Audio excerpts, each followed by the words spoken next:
ప్రభువునందు ప్రియమైన తోటి విశ్వాసులారా, క్రీస్తు నామాన మీకందరికీ శుభాలు తెలియజేస్తున్నాను. ఆదివారపు ధ్యానాంశముగా 3 పాఠ్యభాగాలను మనం తీసుకున్నట్లయితే, రాజుల మొదటి గ్రంథం 17వ అధ్యాయము 8-16 వరకు, తెస్సలోనికీయులకు రాబడిన 2వ పత్రిక 3వ అధ్యాయము 6-13 వరకు, యోహాను సువార్త 11వ అధ్యాయము 1-11 వచనాలు ఆలోచించి చూసినట్లయితే, ఒక విషయం మనం గమనించి ముందుకు సాగాలని మీ ముందుకు వచ్చి ఉన్నాను. ఈ 3 పాఠ్యభాగాలు వేరువేరుగా గమనించినట్లయితే, పాత నిబంధనలో ఏలియా ప్రవక్త ద్వారా జరిగినటువంటి అద్భుతం, కరువు కాలంలో ఒకానొక కుటుంబాన్ని దేవుడు ఆశీర్వదించినటువంటి విధానం, అదేవిధంగా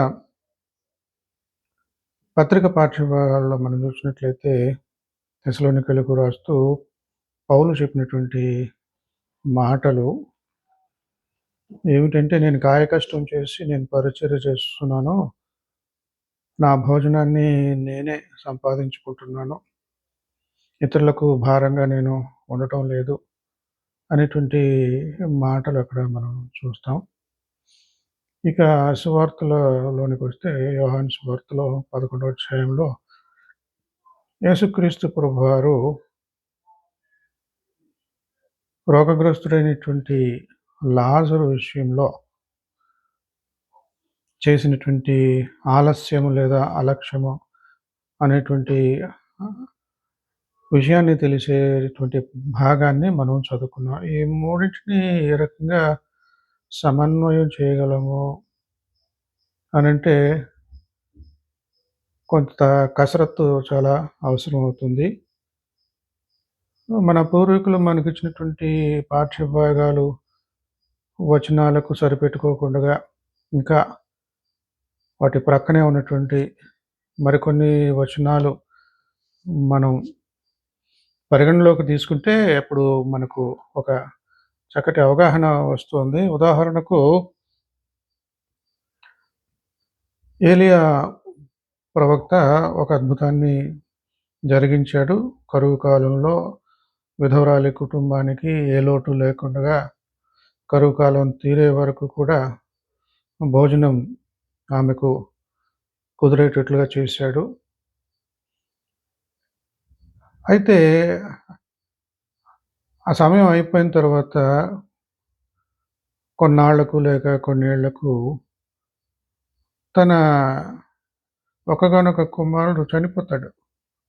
ఈ కరువు కాలంలో చక్కగా ప్రాణాలతో బ్రతికించాడు, కుటుంబాన్ని నిలబెట్టాడు ఏలియా. కానీ ఇప్పుడు మరి నా కొడుకును చంపడానికైనా నువ్వు నాతో పరిచయం పెట్టుకున్నావు, మా ఇంట్లో నువ్వు భోంచేస్తానని చెప్పావు, మొదటి ముద్ద నాకివ్వు, మొదటి అప్పాన్ని నాకివ్వు, ఖచ్చితంగా దేవుడు నిన్ను ఆశీర్వదిస్తాడని మరి నాకు ఎంతో అభయాన్నిచ్చి ఆ రకంగానే పోషించావు. కానీ ఇప్పుడు తీరా చూస్తే at the end of the day ఏమిటి ఈ పరిస్థితి, నా కొడుకుని నేను పోగొట్టుకున్నానని చాలా విలపిస్తుంది. అక్కడ తనకున్నటువంటి దుఃఖాన్ని ఎలా వెళ్ళగక్కుతుందంటే, రాజుల మొదటి గ్రంథం 17వ అధ్యాయం 18వ వచనం, అది మన పాఠ్యభాగంలో లేదు, కొంచెం దాటి వెళ్ళాలి. నా కుమారుని చంపుటకై నా యొద్దకు వచ్చితివా అనేటువంటి మాట మనం చూస్తాం. ఇలాగే ఇక్కడ యేసుక్రీస్తు ప్రభువారు మరి లాజరుకి ఒంట్లో బాలేదు అనే కబురు తెలుసుకున్న తర్వాత స్నేహితుడు, మరి ఆతిథ్యం ఇచ్చేటువంటి కుటుంబస్తులు వాళ్ళను పరామర్శించడానికి దగ్గరలోనే ఉన్నాడు. ఒకరోజు ప్రయాణం అంత దూరంలో ఉన్నాడు, మరి వచ్చేయాలి కదా అనంటే అదే పనిగా రావడం మానేస్తాడు. ఆ ఉద్దేశం తనకు మాత్రమే తెలుసు, మిగిలిన వాళ్ళకి తెలియదు. ఇక చెప్పిన టైంకి రాకుండగా వెంటనే హుటాహుటిన రాకుండగా ఆలస్యం చేసి వచ్చాడు. ఈలోగా చనిపోయాడు. చనిపోయినటువంటి వ్యక్తిని సమాధిలో పెట్టేశారు.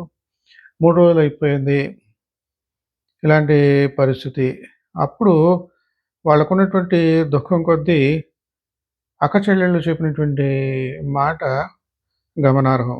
మనకివ్వబడినటువంటి పాఠ్యభాగం ఏంటంటే 11 అధ్యాయం మొదటి 11 వచనాలే ఉన్నాయి. కానీ కొంచెం ఇంకా ముందుకు వెళ్ళినట్లయితే 21వ వచనం, 32వ వచనం చూసినట్లయితే, ప్రభువా నీవిక్కడ ఉండిన యెడల నా సహోదరుడు చావకుండును. మార్త ఆ మాట చెబుతది. మళ్ళీ 32వ వచనంలో మరియ కూడా అదే డైలాగ్ చెబుతది. ప్రభువా నీవిక్కడ ఉండిన యెడల నా సహోదరుడు చావకుండును. ఈ రకంగా మన ఎక్స్‌పెక్టేషన్స్ ఉంటాయి. అక్కడ మరి విధవరాలు, సారెపతు విధవరాలు మరి తనకున్నటువంటి కష్టం విషయంలో కూడా నా కుమారుని చంపుటకై నా యొద్దకు వచ్చితివా? ఈ కరువు కాలంలో మమ్మల్ని పోషించావు బాగానే ఉంది. కానీ ఏం సుఖం అన్నట్లుగా తన గోడును వ్యక్తపరుచుకుంటూ ఉంటుంది. నేపథ్యం ఏమిటి అనంటే ఆతిథ్యాన్నిచ్చే కుటుంబాలుగా ఇవి ఉన్నాయి.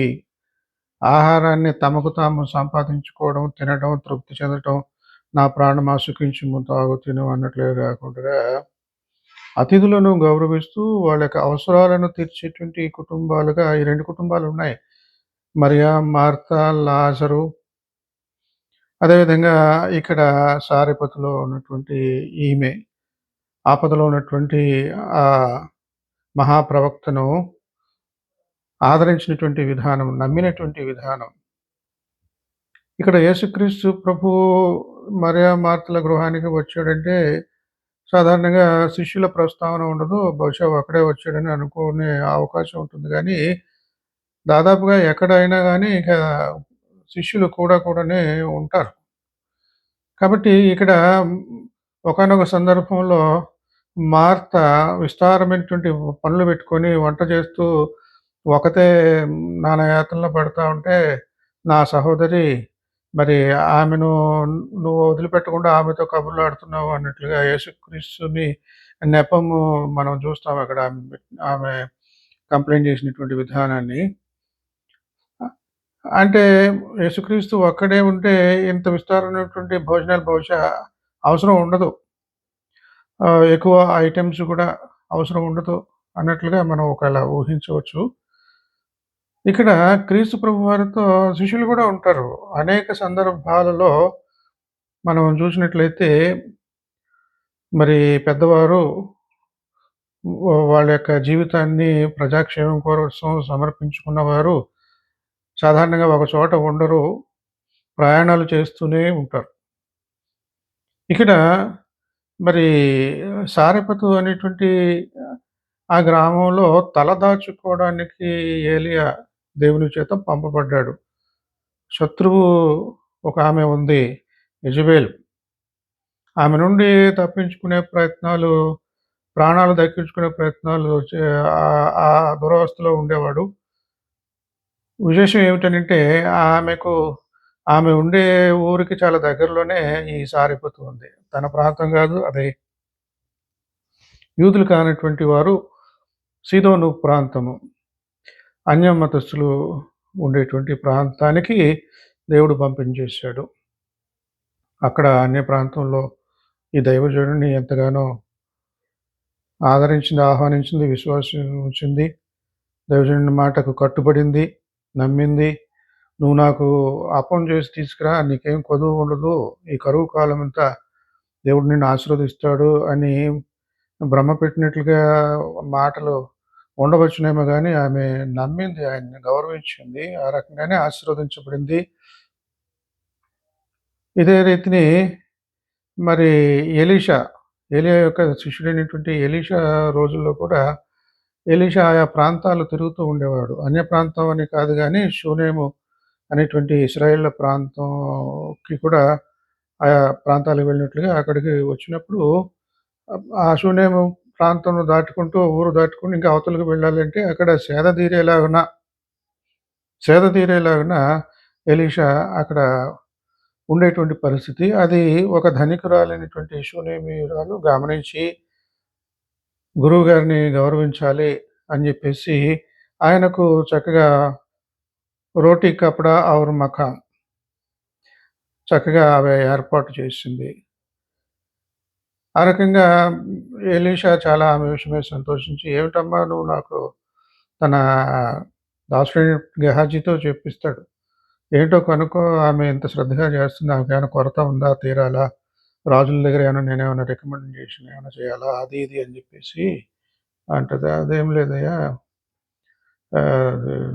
మొత్తానికి ఆమెకు మరి సంతానం భాగ్యం లేదని చెప్పేసి తెలుసుకుంటాడు.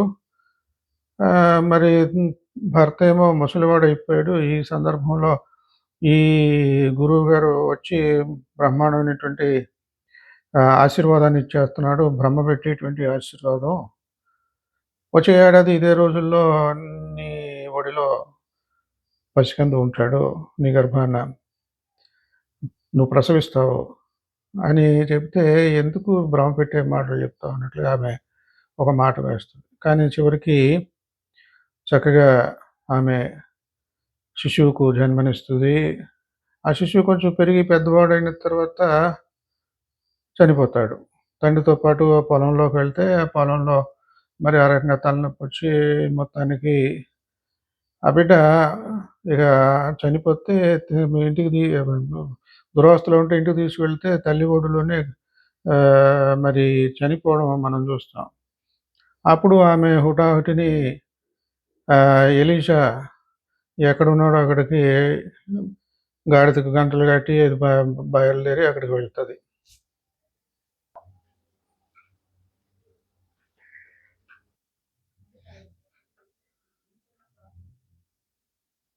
ఏలియా ఇటువంటి పరిస్థితిలో మరి ఆమెను ఆదుకోవాలి. మరియమ్మాతలో చెప్పినట్లుగానే మరి ఇక్కడ పరిస్థితి ఏమిటి అనంటే, ఆతిథ్యం ఇచ్చినటువంటి కుటుంబంలో శోకం చోటు చేసుకుంది. కాబట్టి మనం ఈ 3 పాఠ్యభాగాల్ని ఒకవేళ ఒక చోట చేర్చి ఒక సామాన్యమైనటువంటి సందేశాన్ని రాబట్టుకోవాలంటే, మనకు తోచేటువంటి ఆలోచన, నాకు తోచినటువంటి ఆలోచన ఏమిటనంటే, మన భోజనాన్ని మనం ఎలా దక్కించుకుంటున్నాం? మన భోజనాన్ని మనం ఎలా దక్కించుకుంటున్నాం? దైవజనులు మరి పరిపరి విధాలుగా దేవుని మీద ఆధారపడి వాళ్ళ భోజనాన్ని దక్కించుకునేవారు. ఉన్నత స్థితిలో ఉన్నటువంటి వారు అటువంటి వారైతే ఎవరి మీద ఆధారపడవలసినటువంటి పని లేదు. ఎలీషా లేకపోతే పౌలు ఇటువంటి వారు ఇతరులపై ఆధారపడవలసిన పని ఉండేది కాదు. మరి ముఖ్యంగా పౌలు తన ఖర్చుల నిమిత్తము తన చేతి వృత్తి అయినటువంటి డేరాలు కుట్టేటువంటి ఆ పనిలో నిమగ్నమయ్యేవాడు. ఒక మాదిరి కలిగినటువంటి సేవకుడుగా ఉండగలిగేవాడు. అలాంటి పరిస్థితుల్లో మరి పని దొంగలు పని పాట లేకుండా గాలికి తిరిగి చక్కగా భోంచేస్తున్నటువంటి వారు. వాళ్ళని గద్దిస్తూ చెప్పినటువంటి మాటలే మనం చదువుకున్నాం. యేసు ప్రభువు తన శిష్యులతో మరి ఆయా చోట్ల ప్రయాణాలు చేస్తూ పరిచర్య చేస్తుంటే, వాళ్లకు భోజన వసతి ఎలాగా అని మనం గమనించినట్లయితే, మరి వాళ్ళ దగ్గర కొంత ధనం ఉండేది. ఇస్కరియోతు యూదా మరి ఇన్‌చార్జ్‌గా ఉండేవాడు. అక్కడ సమరయల ప్రాంతంలో సమరయ స్త్రీని బావి దగ్గర కలుసుకున్నప్పుడు, మరి తన శిష్యులు మధ్యాహ్నం పూట ఆకలికి ఇక టైం అయింది గనుక ఊళ్ళోకి వెళ్ళి భోజనం కొనుక్కొస్తాం అని చెప్పేసి వాళ్ళు ఊళ్ళోకి వెళ్ళిపోతే, యేసుప్రభు ఒక్కడే బావి దగ్గర ఉండి దాహాన్ని కడగటం మనం చూస్తాం. ఈ రకంగా ఒకవేళ భక్తులిచ్చినటువంటి ఆహ్, కానుకలు ఇటువంటి వాటిని భోజనానికి వాళ్ళు వాడగలిగేవాళ్ళు.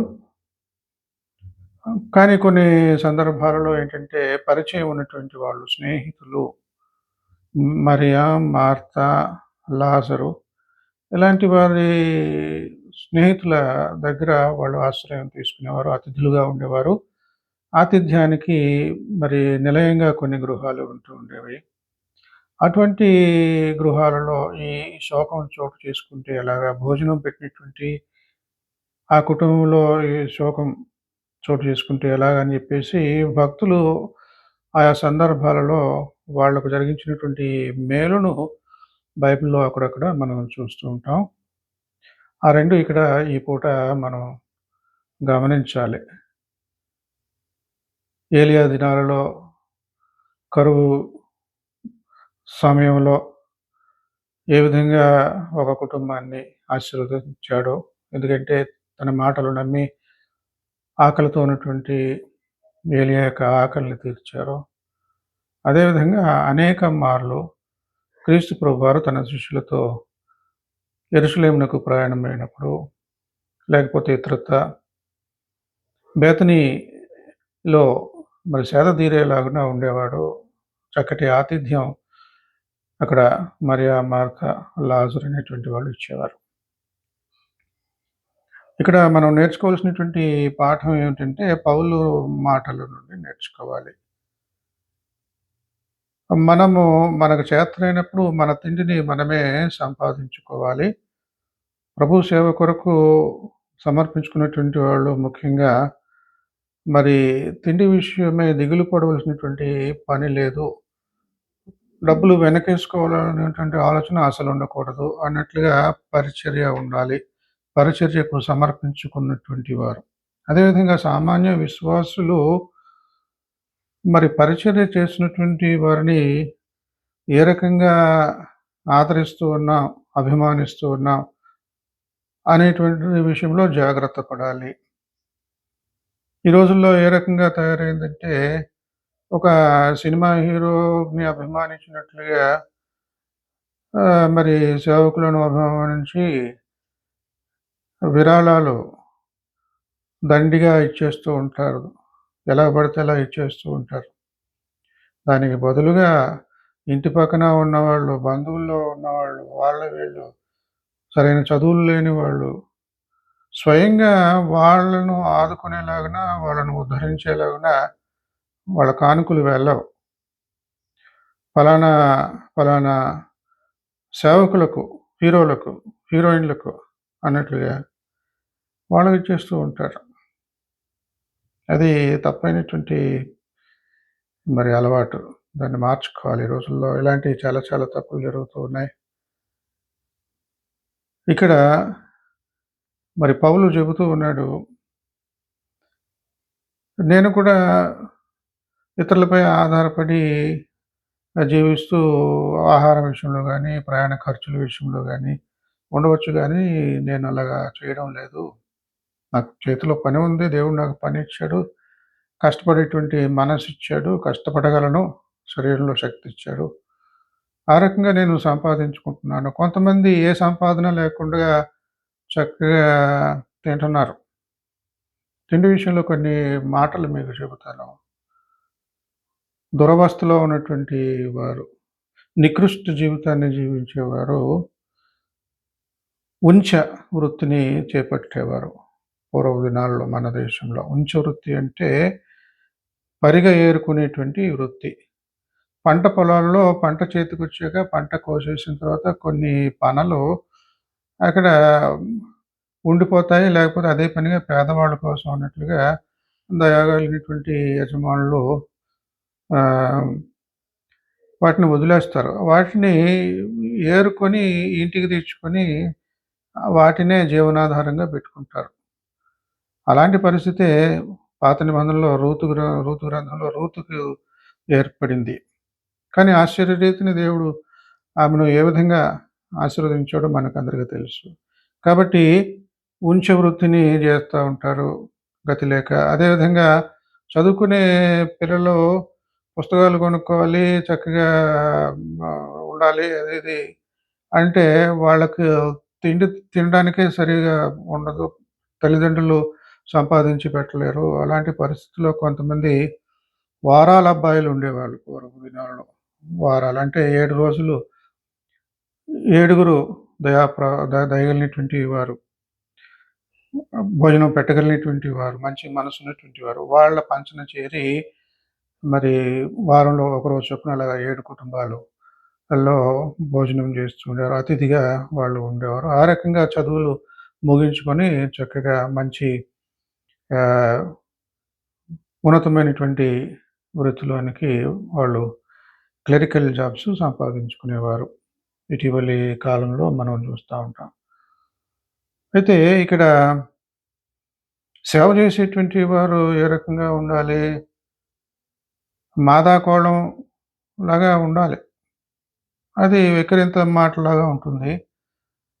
అమ్మా మాదాకోళం అని పూర్వదినాల్లో అడుక్కునేవాళ్ళు. ఇప్పుడు అటువంటిది లేదు. అందరికీ ఏదో రకంగా తిండి దొరికేస్తుంది. పూర్వదినాల్లో తిండి కోసం ఇల్లిల్లు దర్శించేవారు. వ్రతంలో ఉన్నటువంటి వాళ్ళు కొన్ని నిష్టలుంటాయి. మన దేశంలో మన గ్రంథాలవి మనం చూసినట్లయితే ఆహ్, భిక్షాటనం చేసేటువంటి వారు 5, 6 గృహాలు నిర్దిష్టమైనటువంటి సంఖ్య. ఆ గృహాలతో సరిపెట్టుకోవాలి. అంతే గదా! అని జెప్పేసి నాకు కాళ్ళు చేతులున్నాయి. నేను ఇంకా బోలెడు తిండి సంపాదించేసుకోవాలని ఈ వ ఈ ఎక్కువ తిండి సంపాదించేసుకొని బలిసిపోవడం కాదు. ఇంత ఈ ఇన్ని గృహాలు మాత్రమే దర్శించాలన్నట్లు కొన్ని నియమ నిబంధనలు చక్కగా పాటించేవారు. ఆ పద్ధతితో కూడినటువంటి జీవితం, భక్తి కలిగినటువంటి జీవితాన్ని ఉంచడం. అయితే కొంతమంది పని దొంగలు, పని గండం అంటారు. మన దేశంలో విచిత్రమైనటువంటి అవగాహనలో భాష, మాటలుంటాయి. పని దొంగలు, పనిగండం అంటారు. పూర్వదినాల్లో ఈ రోజుల్లో కూడా చూడొచ్చు మరి అక్కడక్కడ. జాయాజీవులు అంటే భార్య సంపాదన మీద బతికేటువంటి భర్తలు. ఇది ఎంత ఘోరం. అతిథి సత్కారం చేయవలసినటువంటి పరిస్థితి. దేశం సుభిక్షంగా ఉంది అంటే అర్థం ఏంటి అంటే, భిక్షగాళ్ళు లేనటువంటి దేశము సుభిక్షంగా. భిక్షమకానికి ఎవడైనా వస్తే సుభిక్షంగా ఉన్నారు కాబట్టి భిక్షగాళ్ళను ఆదుకునేటువంటి స్థితిలో ఉన్నాము. కానీ కరువు కాలంలో ఇదిగో ఈ ఆఖరిసారి ఈ రొట్టెలు చేసుకొని చనిపోదాం అన్నటువంటి సందర్భంలో మరి ఒకానొక దైవజనుడు వచ్చి, ముందు నాకొకటి అప్పం ఈ అట్టు చేసి తీసుకురా అనడం ఎంత విడ్డూరం. కానీ అటువంటి పరిస్థితిలో కూడా మరి దైవజనుడిని గౌరవించి చక్కగా మొదటి అప్పాన్ని అతనికి ఇచ్చినటువంటి ఆతిథ్యం ఎంత గొప్పది. యేసుక్రీస్తు ప్రభువారు 3:30 సంవత్సరాలలో ఎన్ని సార్లు ఇక్కడ బేతనీయలో మరియ, మార్త రాజుల ఇంటికి వెళ్ళి ఆతిథ్యాన్ని స్వీకరించుకున్నాడో మనకు తెలియదు. పౌలు భక్తుడు ఎన్నెన్ని ప్రాంతాలు, దేశాలు మనకు ఇవ్వబడినటువంటి ఈ 3 ఈ పాఠ్యభాగాల్లో ఈ ముగ్గురు, ఒకటి ఏలియా. ఏలియాకున్నటువంటి విశేషం ఏంటంటే ఆహ్, సీదోను ప్రాంతము, అన్యుల ప్రాంతములో దేవుని వాక్యాన్ని అందించినటువంటి, యెహోవాను పరిచయం చేసినటువంటి మొదటి ప్రవక్తగా గుర్తించబడ్డాడు. పౌలు భక్తుడు యూరప్ ఖండానికి అంతటికి కూడా మొట్టమొదటిసారిగా క్రీస్తును పరిచయం చేసినటువంటి వ్యక్తిగా ఉంటూ ఉన్నాడు. మరి ఇక యేసుక్రీస్తు ప్రభువారు, ఆయనలో ఉన్న విశేషం ఏమిటి అనంటే, నేనే పునరుద్ధానమును, జీవమునై ఉన్నానని చెప్పినటువంటి వాడు మానవ జాతిలో మొదటి వాడుగా, మృతిని గెలిచినటువంటి మొదటి వాడుగా ఉంటూ ఉన్నాడు. ప్రథమ ఫలముగా ఉంటూ ఉన్నాడు. ఈ ముగ్గురు ఈ విధంగా ఏలియా ప్రథముడైనటువంటి ప్రవక్తగా సారెపట్టు సీదోను ప్రాంతంలో ఉంటూ ఉన్నాడు. పౌలు మొదటి సువార్థికుడిగా యూరప్ ఖండానికి ఉంటూ ఉన్నాడు. యేసుక్రీస్తు మరి మృతులను మృత్యువును జయించినటువంటి మొదటి మానవుడుగా ఉంటూ ఉన్నాడు. ఆ విధంగా క్రీస్తు బరిలో మనం కూడా ఉండాలని ఆ దేవదేవుడు ఆశిస్తున్నాడు. తిండి విషయమైనటువంటి అవగాహన, సరైనటువంటి అవగాహనతో మన భయభక్తులు ప్రదర్శించాలని దేవుడు మన నుండి ఎదురు చూస్తున్నాడు. దేవుడి కొద్ది మాటలు దీవించునుగాక. ఆమేన్.